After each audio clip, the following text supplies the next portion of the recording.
news is brought to you by the National Bank of the Virgin Islands, Cyril B. Ramney Tertola Pier Park, NV Salon, Spa, Nail and Barbershops, the Wellness Center, Medical and Behavioral Health Clinics, Tissely Cross, Deliciously Smooth Cider, HOV Medical, and Digicel. Sign up for Digicel Plus Home Light Bundles, faster internet, movies, and sports.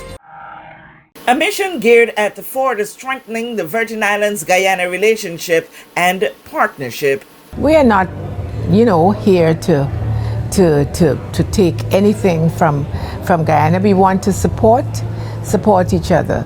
And I firmly believe that because of our wealth of knowledge in financial services, especially, as I've said before, we have 375,000 active business companies. In fact, we've had more than that, but that's where we are at the moment.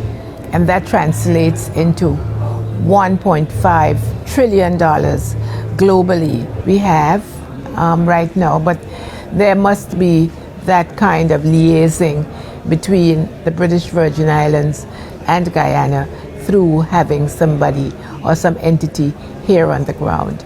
I'm very optimistic about being here, about the future relationship between Guyana and the British Virgin Islands. That's the Deputy Premier and Minister for Financial Services, Labour and Trade, Honorable Leonard G. Smith, OBE, during an interview with a prominent news agency in Guyana newsroom.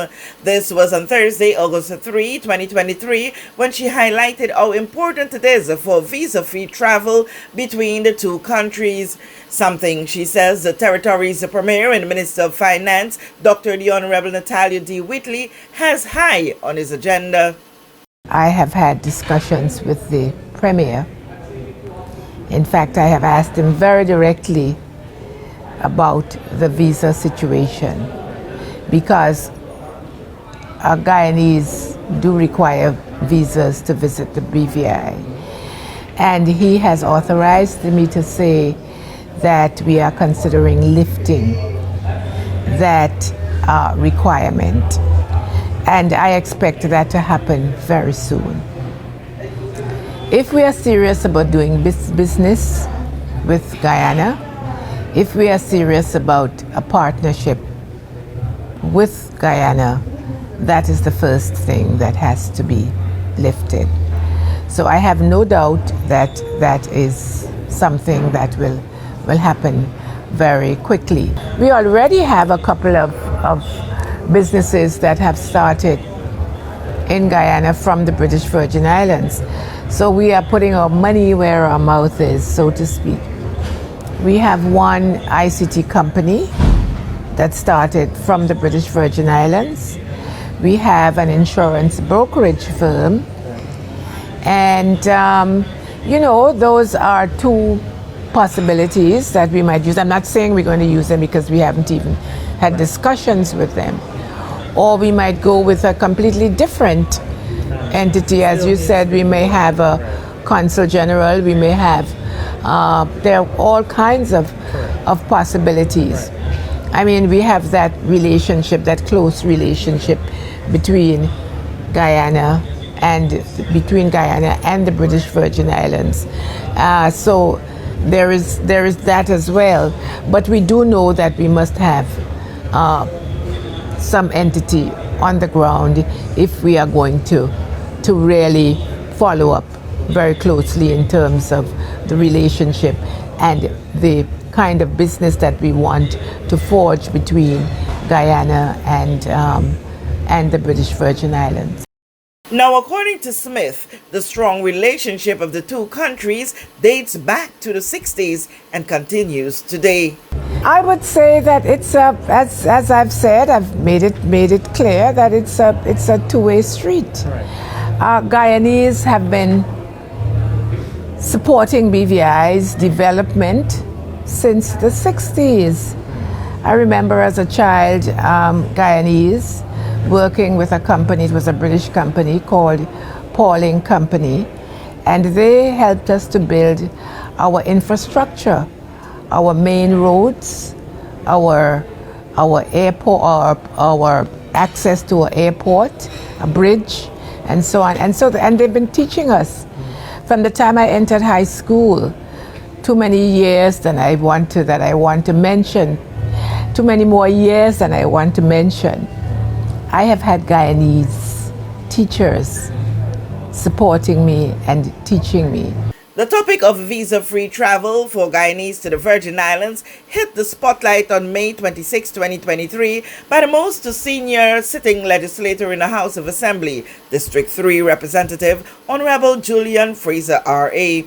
At the time, he was addressing a gathering of predominantly Guyanese at the Cyril B. Romney Turtle Pier Park at a candlelight vigil for the children who died in a fire in Guyana. Significantly as well was on that date, Guyana was celebrating independence. With this JTV News update, Kathy Richards. We know that where you choose to bank matters, and it is your vote on what your funds do in strengthening our community. As your official Bank of Paradise, we invest and support the lifeblood of our economy by helping in the realization of personal goals for homeownership, education, and entrepreneurial visions, which support small businesses. We make it our place to connect with persons and worthy causes, and we have been doing so for more than 30 years. Where your money goes and what your dollars empower are your choice. And we thank you for choosing us, a bank that gives where it matters the most, for you, for our community, and a happier tomorrow. The National Bank of the Virgin Islands. Everyone looks to the future, but no one truly knows what the future holds. The number of people under the age of 20 with type 2 diabetes could increase by 49% by 2050. Let it be known that we all have a 30% chance of developing hypertension. Globally, more than 300 million people of all ages suffer from depression. More than 60,000 young adults aged 20 to 39 are diagnosed with cancer each year. Obesity leads to problems such as stroke, heart disease, and kidney failure. No matter your race, age, or color, we are all at risk. These diseases can be managed or prevented if caught early. But with the right medicine and the right doctors to keep us on a path to live a robust and healthy life, we will live well.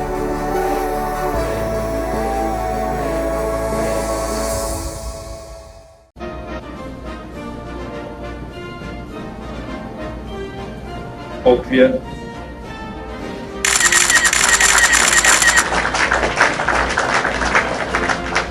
Hi, I'm Cowboy, and I'm running for president of Stake. Thank you.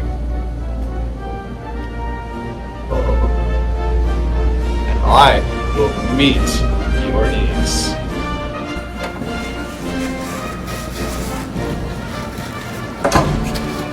Some bathrooms are so expensive to build, they come with security. But at Staycation Butchers, our meats are affordable.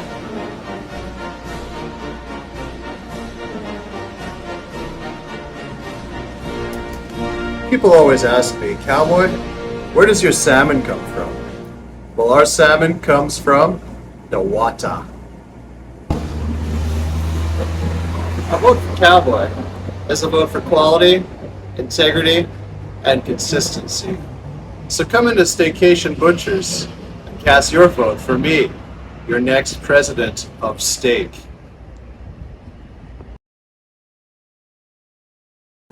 Alexandra Durant approves this message. No, I don't.